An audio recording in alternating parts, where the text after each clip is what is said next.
agreement ego steeti Rivers ewete ya onye nke were percentage onye nke were percentage ya agreement is agreement enwere ndị dutere ibe ha edute n'ala anyị bụ Nigeria. Oh, only you single handedly ga-abịa lee vootu niile ndị steeti Osun tọrọ tụgharịa ya nye ya Tinubu na ọ bụrụ na Tinubu chọrọ unu kaara ịgba n'anyị plump and the plan na anyị lekwa na onweghị ihe dịka demokrasi na Nigeria.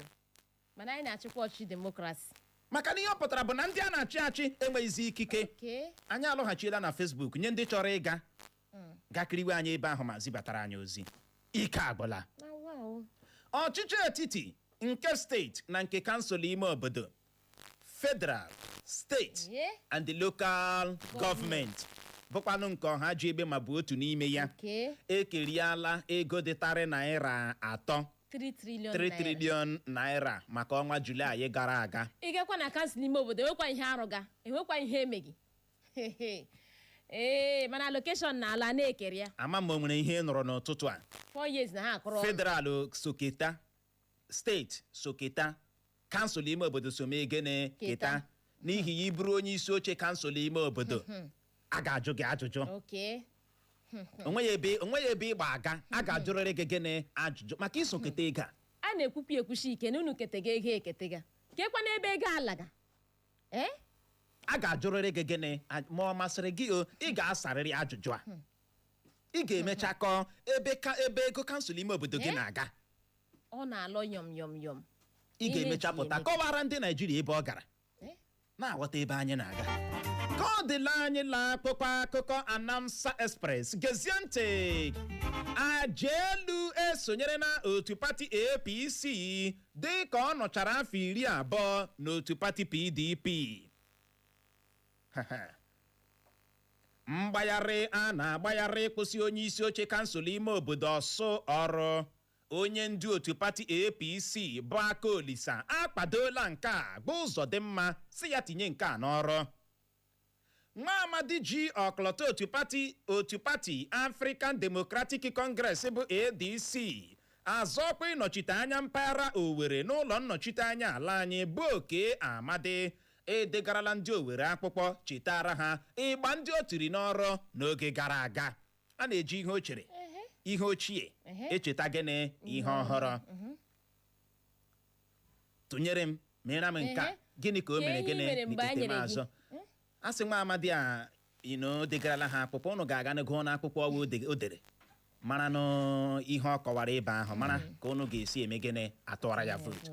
Ajelu esonyere n'otu pati APC dịka ọ nọchara afọ 20 n'otu pati PDP o wee bụrụ ya ka ọ dị gbamọrọ nze ma ọzọ bụ n'ebe a ka anyị ga-enye ya rịkọm iji hụ ohere jee ṅụrụtụ mmiri ma kpacha akpịrị ya bụrụ ma anyị lọghachie anyị elebaghị anya bụ isiokwu anyị ji wụchaa n'ụtụtụ abụ nke na-asị Okwu Wike kwuru na ọ bụrụ na Tinubu chọrọ inweta mmeri by all means na steeti Osun na yanwa kaara iji aka ya gaa steeti Osun.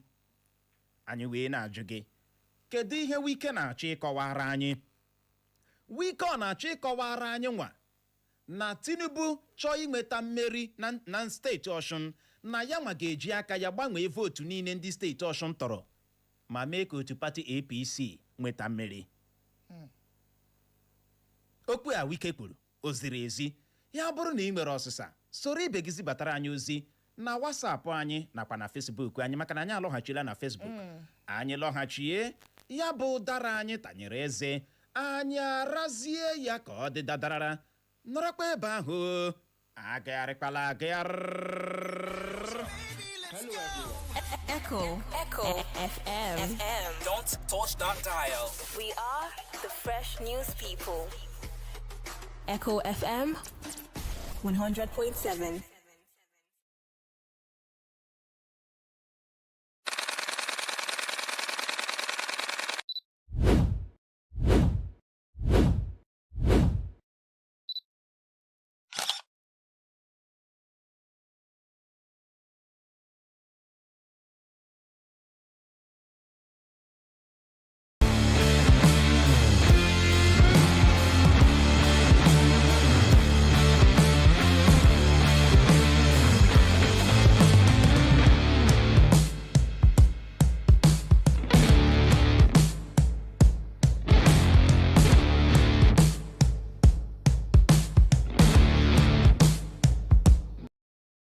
Music. Music. Music. Music. Music.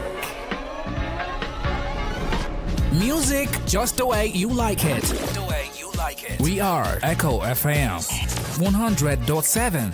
The fresh news people. No station does it better like we do.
So what else are you looking for? We have all the shows and programs to keep you entertained and informed as you navigate your day.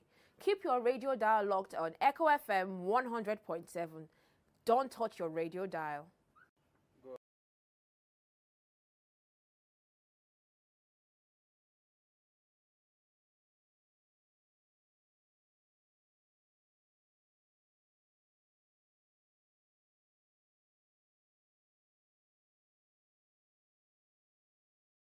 Yo, what's up? Baby, let's go. Echo FM. Don't touch that dial. We are the fresh news people. Echo FM 100.7.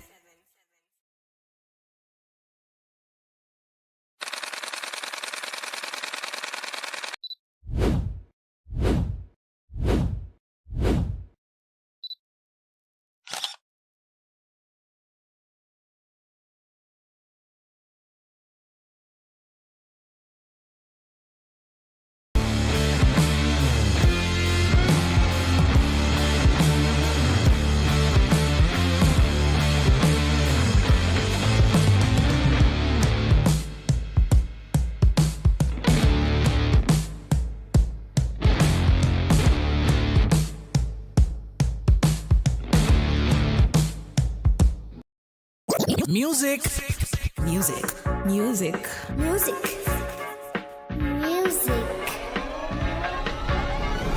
Music just the way you like it. The way you like it. We are Echo FM 100.7. The fresh news people. No station does it better like we do.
So what else are you looking for? We have all the shows and programs to keep you entertained and informed as you navigate your day. Keep your radio dial locked on Echo FM 100.7. Don't touch your radio dial.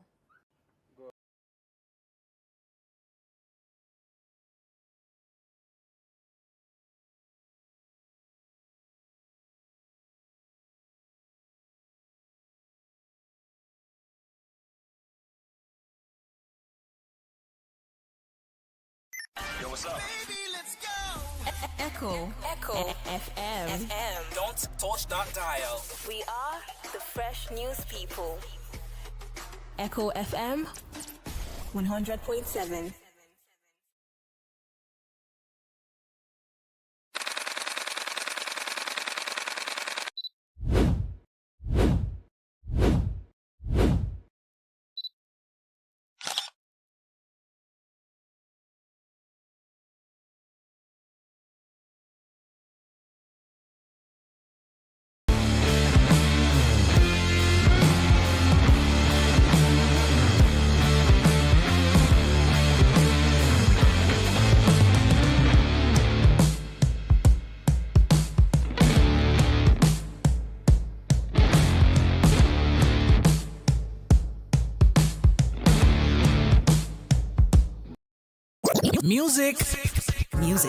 Music.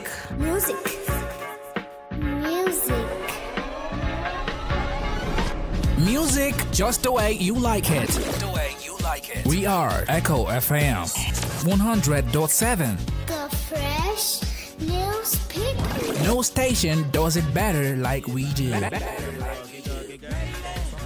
Igbo mụrụ nze ma mụọ ọzọ biko gere n'ọkwa dị oke mkpa otu I'm sure that if the president wanted to win Osun at all costs, I would be involved. And I would have been there. And the governor would have known that it would have been different. Election is not won one day. Election is not one day. Election is a process.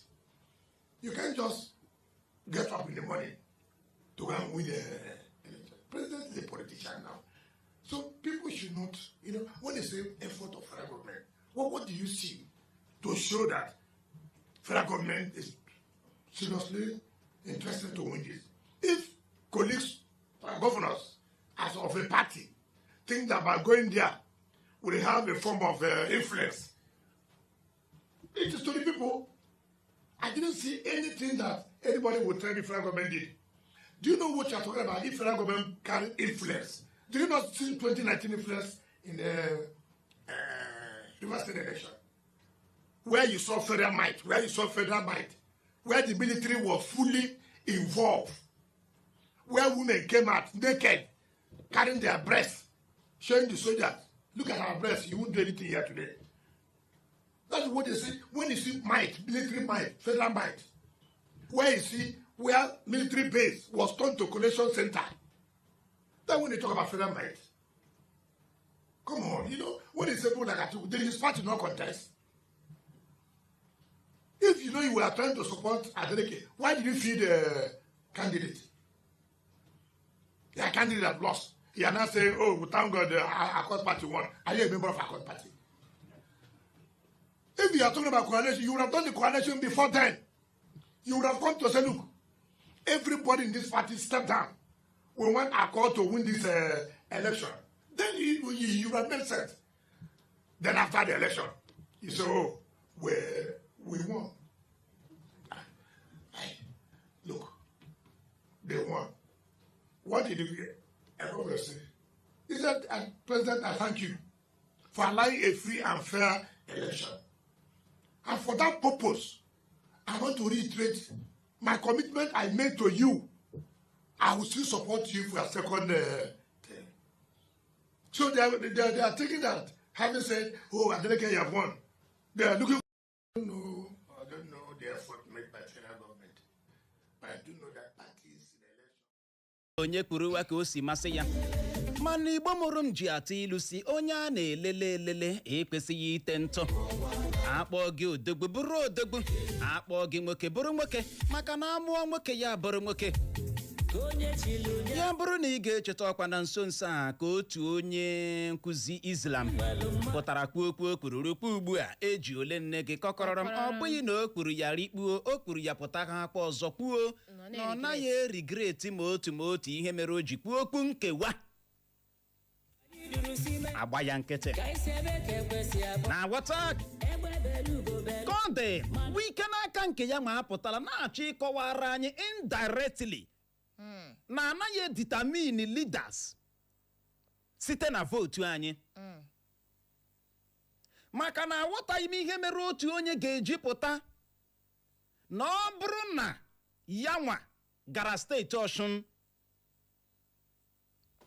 Tinubu kaara ime gịnị inweta mmeri then gị jụọ onwe gị kedu ihe ọ na-achọ ịkọwa ihe a nke mbụ Wike abụghị onye Osun ọ gaghị atụ vootu kedu kwanụ ka ọ ga-esi eme ka Tinubu nweta mmeri ọkwara ige ama m na ghọta ebe anyị na-aga mana ekwucha ụdịrị okwu a ala akwafiri onweghị ihe ga-eme anyị na ọ bụrụ na Tinubu chọrọ by all means ọ chọrọ ya by all means na ịhụrụ steeti Osun ọ ga-enwetarịrị mmeri na ya ọ ga-enwetarịrị mmeri na ya ma na onwe ya karịa ịhapụ holiday ezumike ọ gara piam fega steeti Osun jee hụ nnọọ na o delivera gịnị Tinubu ike agwụla which means onye isi ala Bola Tinubu ya nwa na-editamin si steeti ọ chọrọ inweta mmeri na ya na steeti ọ na-achọghị inweta mmeri na ya ọ wụzi choice mana uche ha gwara anyị agwa na otu pati APC gwara anyị agwa na ha ga-ewere steeti Osun ma dele ka ọ chọrọ ya ma ọ chọghị ya Nigeria ike gburu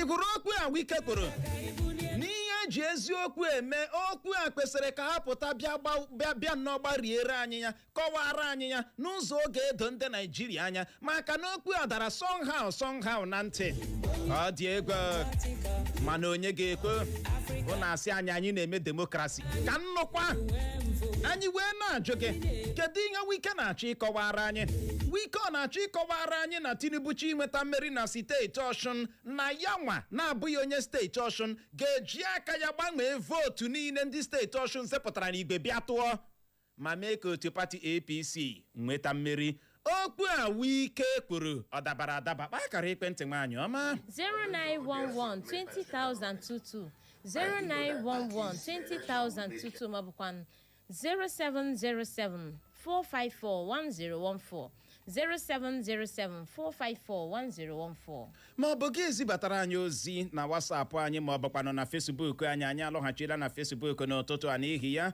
nke ọbụla ị ga-eme gị gbalịa gbuo okwu gị nkenke ịbọọlachie Uchenna nwa God ụtụtụ ọma mmadụ ka a na-arịa anyị dị mma ya dịrị gị mma Clara ịbọọlachi onye ọma ya dịrị unu mma dịkwara gị onye nna n'ụlọ chief mmadụ ka nara enyo a etu m mwa esimojebekwe mberi na-akpọ ihe ndị a mebiri ugbu a na gọvanọ ma CP ma ndị dịlegara ebe ahụ ọwawu mmadụ ọkpịhụ n'ụgbọ na mmadụ ka narịa ihe bere n'ụwụ na ịma Wike ọ na-ekwu amaghị m pati ọ nọdị arụsị afụmanụ APC ma ọ na-akọ ọdụmanụ ADC amadị m ebe ọ na-anụ mmiri ọnọdụ eji emepe ọ na-ekwu okwu anyhow ọwụ na ya that is ọkasị the whole about 15 16 of the 18 governors that is ọkasị ihe ya jere ya tụpụchi ahụ niile ji asị asị anyị na-ekwu ngwa lekwa m chọrọ ka ọ nụ ụdị a ọ ga-emenwu ya ele ọ na-eji ya ebe ọrụ ya bụ na-ekwu ihe ọ na-aga emeli ịma ihe mere na Tinubu ga onye a congratulation ọ wụ ịchịwa anụ mesita ha na-anụbara ọ wụ gị lacha azụ onye niile ha mere enweghị ike ọ na-awụ gọvanọ gị nọdị n'obodo ka gị na ndị obodo gị dị ma rụọ ọrụ ọ wụ ihe mmadụ rụrụ ka eji echeta ya nweta ebe m na-eje ọ wụ ihe ọ mere ka o ji echeta ya ọ mere ihe ka otu ele ka otu nọ na Abia steeti na mmadụ na-akatụba aka na gị napụ ya dịka nwaanyị na-anyị chiri na ga-anapụ ya ele ihe o ji anapụ oji ụkwụ anapụ ya ka o jeka ka iji egbe ọ bụrụ na ị biri Aba bifọ hapụ Aba pụọ gaa ebe ahụ na ga emere na this man kwesịrị ka ibiri ka ọ nọ ebe ahụ everlasting because onwe ga emenwe ihe o mere so onwe ife na-ekwu okwu ya jide ọnụ ya ka because ọ mmadụ ka ọ bụ ọ na-ekwu okwu Chineke kere ụwa wetara ebe m na-eje bịa ma nji ọ na-ekwu okwu ọchị mmadụ Kanada ya dịrị m na mma ya gazie ịbọọlachi ụtụtụ ọma gaa n'ihu. Alekwana ha na-enye onwe China ọgaza ọkara ihe n'ebe ha ka ha butuzo ya mana ndị ma butuzo reshi ọzọ na nsọ ọkụwa ya ọkara ihe ebe a ka ha were isi atọ votu ka ọ bụgawa nnukwu ntụgede nwe ha ọ ga-eme ọ gaziere anyị. Ndewo ya gazie ịbọọlachi. Ọbọlachi Uchenna Clever. Ndewo. Kaara akụla m ụlọ. Ndewo. Ihe Wike na-esi bụ ọnwụ. Ihe nọ n'ihe ọma mmadụ ihe ọ na-eme. Ọ ga-anụkwa na ahụ na-abịa abịa. Tụkwa vootu many steeti. Ọ na-oche ya na ọchịchị Rivers steeti bụ Osun steeti. Ihe ahụ ọ chere ọ na-eme. Ndị ọzọ amụtakweli ya. Next year ọ ga-eme ha niile ba m n'anya. Ya dị mba bụ gọvanọ ọbụla nọ nga ọnụ ya meme ihe dị mma anyị ụmụnna ya mara ihe na-abịa ha ga-elus many states to other parties so ọ bịa Kedu na-ekwu ya gazie ịbọọlachi. Nwoke agụ. Ndewo.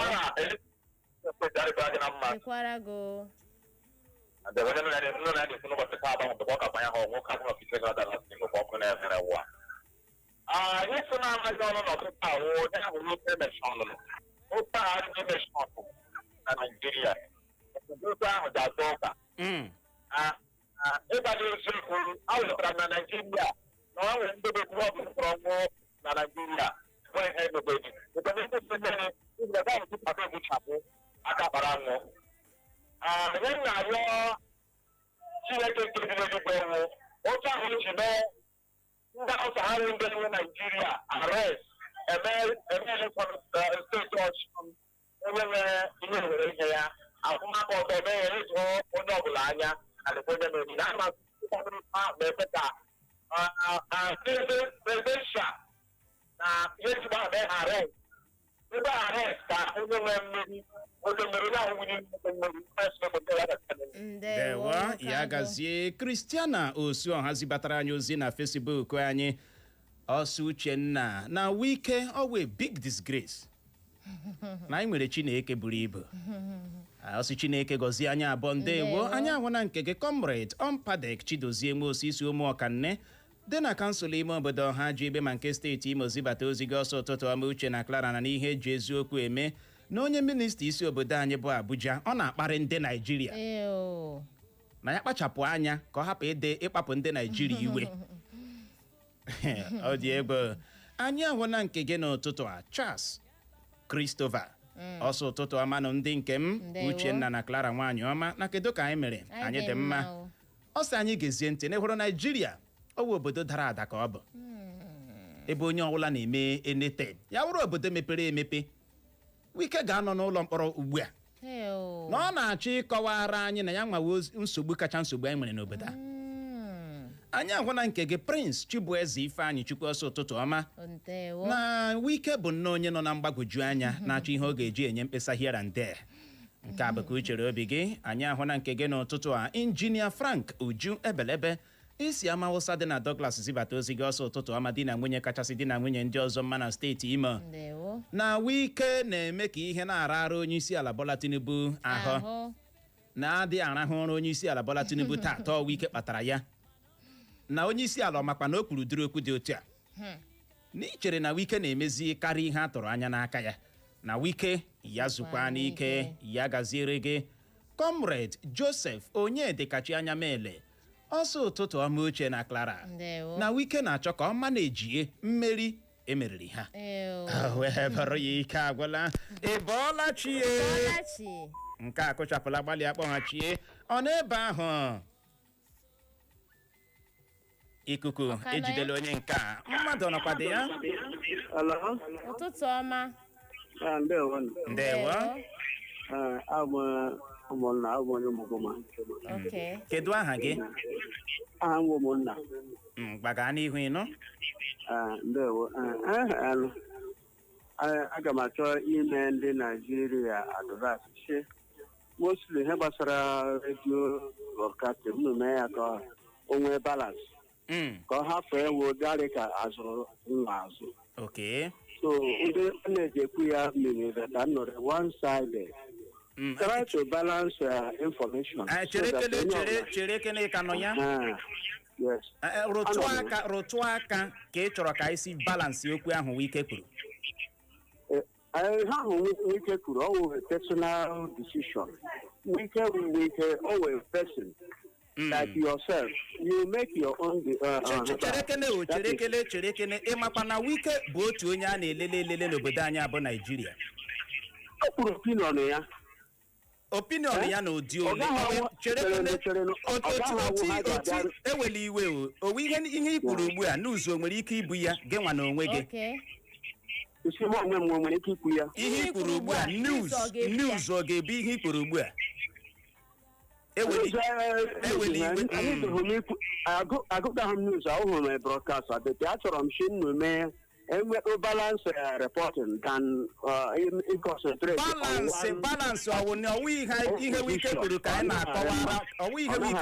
na-akọwara ọha na eze ka ọ n'ụdị ole. Ya gaziere gị nọ nke a bụ uchere obi gị. Ana m atụ anya gị mgbe ịkpọbatasị ọwụ ihe Wike kwuru. Ọ n'izu bụrụ ihe ama m na-aghọta isi na ọwụ ihe Wike kwuru anya sị oke ngwa kedu ihe o kwuru gị gwa anyị. Wike abụghị ordinary person ga-abịa nye opinion nke ya. Ihe Wike kwuru bụ ihe ndị Naijiria ga-eche ihe ndị ndu anyị mere gịnị kwuru. Ọ gaghị abịa ya ekwu okwu anyhow kwa ihe ọbụla masịrị ya. Balance ya na ụdị ole na ọ sị na ọ bụrụ na ọ nọ ya na Tinubu chọrọ inweta mmeri by all means na steeti Osun, ọ kaara eji aka ya mee gịnị bịa. Kedu ihe ọ na-achọ ịkọwara anyị n'ụdị a? Ama m na-aghọta ebe anyị na-aga. Ịbọọlachi. Ụtụtụ ọma. Clara ekendela m. Ndewo nwoke ọma. Uche. Ndewo. Ndewo kelela m eshi m ama afọ. Kedu aha gị? Aha m wee Somono. Daniel Ohano. Gaa n'ihu ịnụ. Although I wasn't called to talk, we have my first time of calling, but both times in listener. So I'm sorry for everybody. We say, "Emoyo no no good at na ya uchineke." I don't want him to advance also. Say ha.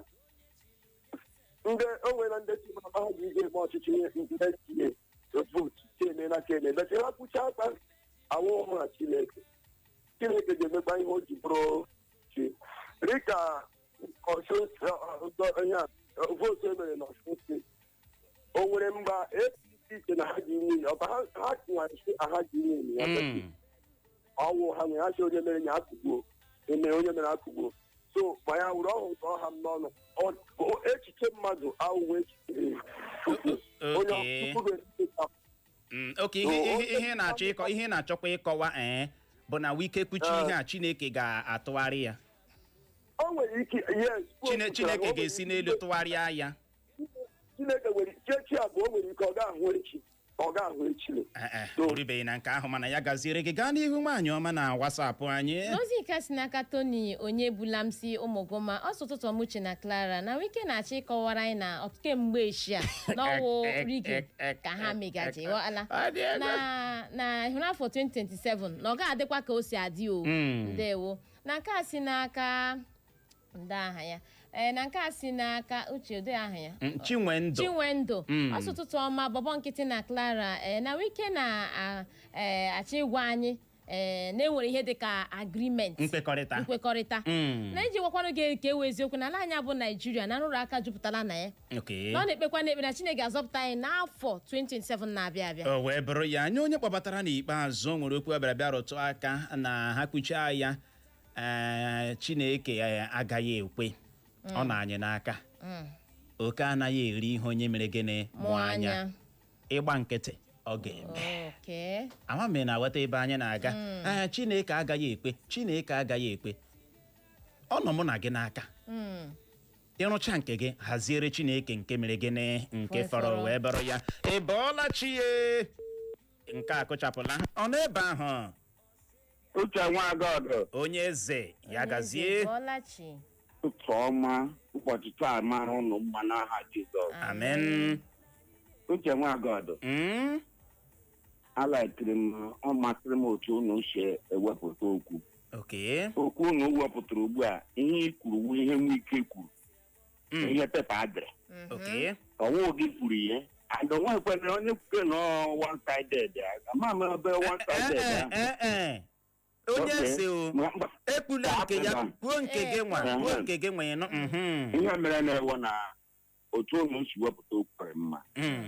Ihe a Wike kwuru ugbu a na-egosi ihe ha meburu eme na nke ha na-akwado ime.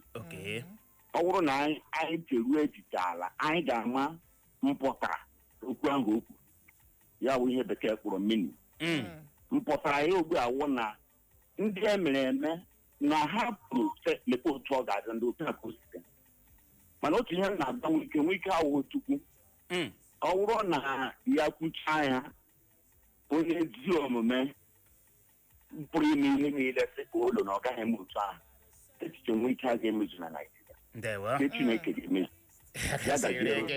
Onye eze gaa n'ihu nwaanyị ọma na WhatsApp anyị. Ozi nke si n'aka Emmanuel Nwaka, ọ si Wike na otu vootu ihe ọ ga-atụ. Ọ ga-atụkwanụ vootu na Osun. Wike ọ bụ onye Osun. Ọ bụ citizen Osun. Ọ bụ onye Osun. Na nke a si n'aka Owell NS Njoko, ọsụtụtụ ọma Uche na Clara, ya sikwa na ụra atazibata ozi ya n'ụtụtụ. Ọ si Wike na-abịa na-eme onwe ya ka ọ bụ Chineke. O nwere lọkụ na ọ gaghị steeti Osun. Na ndị Osun gara iji ya gbaa bọọlụ. Na oche na ọ ga-aga Osun gaa mee magomago ahụ ọ na-eji eme. N'ochere na steeti Osun wụ steeti Rivers. Otu oku ka anyị ike chịkọlata ya ha ịbọọla chie. Ezigbo mmadụ olu ya na-ada ụda n'ike okwu. Nwa na ya eze na Tanjaba. Onye mụ na redio. Clara, nwoke ọcha. Ụbọchị mmadụ ụlọ mma. Makwara gị. Uche taa mmiri ezu abaghị ụlọ ikpe. Tata ka oge ebi. Tata ka oge ebi. Abịa. Clara biko I can go there. Okay. The Quaragi. I can go 1 year. Now, Tanjaba. Emma, but what I live for what I have about it. We cannot do we can camp one. We can our Yoshu. Cabo, we get our APC. We also have a take on I. We also have a lie. It had no fear needed. Every group, or you believe that when what I'm ready. I'm not really now what I can put. Oh, I got that. Oh, we have a little here. That's what I'm going to go. I'm going to go for. And I don't like it. Legal. I am not here. I got one idea. Dewo ya gaziere gị nwana ya eze na Tanjaba. Ya bụ chere obi gị adala ụda. O wee bụrụ ya. Aha na-ekwe aha na-akabụka ala wee nwee ike dị mma. Na-aghọta ya bụ ihe. Maka na aghọtaghị nke otu onye ga-esi wee pụta na ọ bụrụ na ọ nọ ya. Na bụrụ na Tinubu chọrọ inweta mmeri by all means. Na steeti Osun yanwa kaara ịga steeti Osun. Ị na-aga steeti Osun gị ime gịnị? Iwe onye steeti Osun. Ị bụ gọvanọ. Gịnị ka ị gaje ebe ahụ gị ime? Iwe INEC chairman. Ike egbere. Ka ọ dị Igbo mere nzemama ọzọ bụ n'ebe a ka anyị ga-enye ya rekọm iji hụ ohere nabatawa ndị ọbịa anyị na ha ga-anọrị nke ọma. Mana achọrọ m ime ka ị mara gị bụ onye na-ege anyị ntị n'ụtụtụ a na ị na-eme nke ọma. Be proud of yourself. Nọrọkwa ebe ahụ. Agagharịkwala agagharị. Echo FM 100.7, the fresh news people. Music.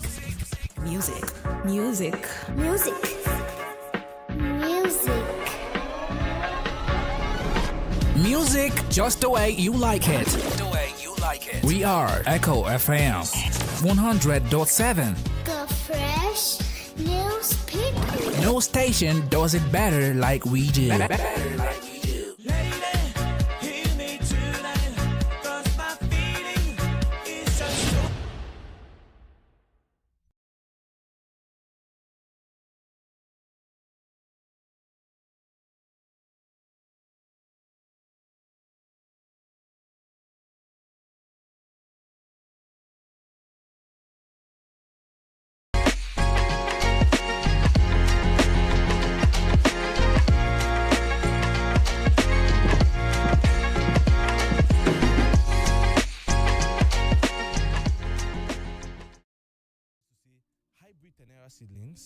planted, we first of all clear the bush. On top that, your 1 million.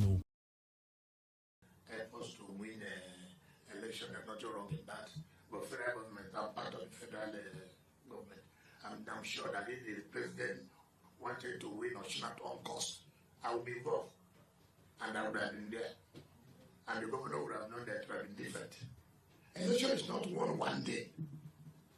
Election is not one day. Election is a process. You can't just get up in the morning to go and win the election. President is a politician now.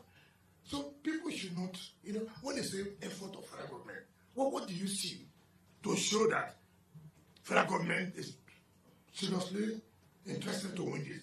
If colleagues, governors, as of a party, think that by going there, will have a form of influence, it is to the people. I didn't see anything that anybody would tell the federal government did.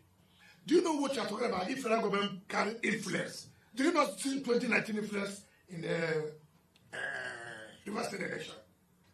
Where you saw federal might, where the military was fully involved, where women came out naked, carrying their breasts, showing the soldiers, look at our breasts, you won't do anything here today.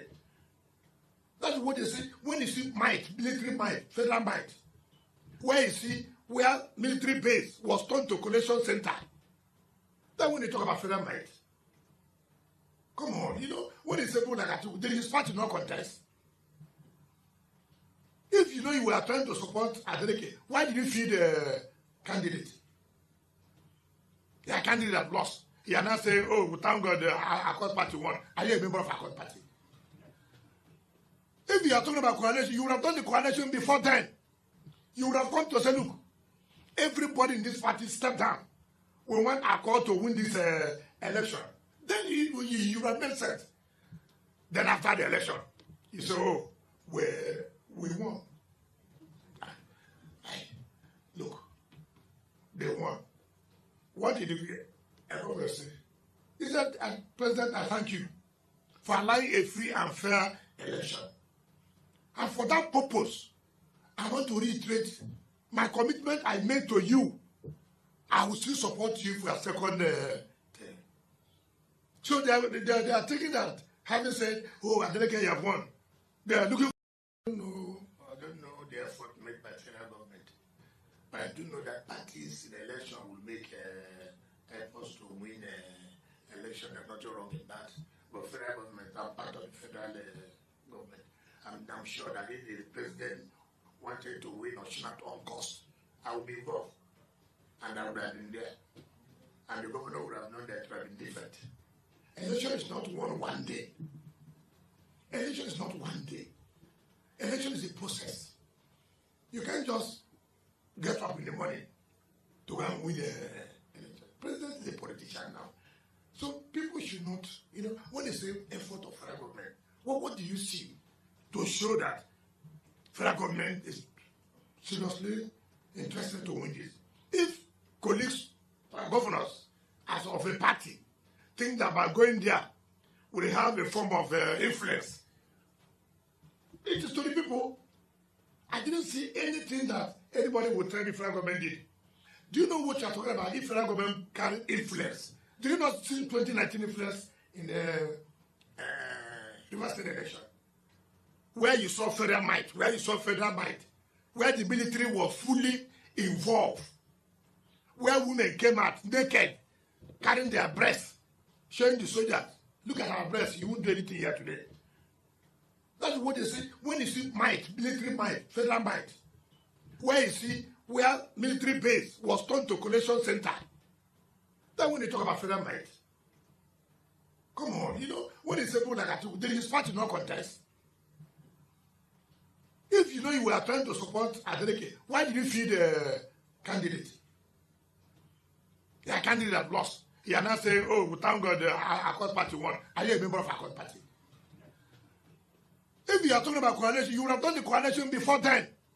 You would have come to say, look, everybody in this party stepped down. We want Accord to win this election. Then you would have made sense. Then after the election, you say, oh, we won.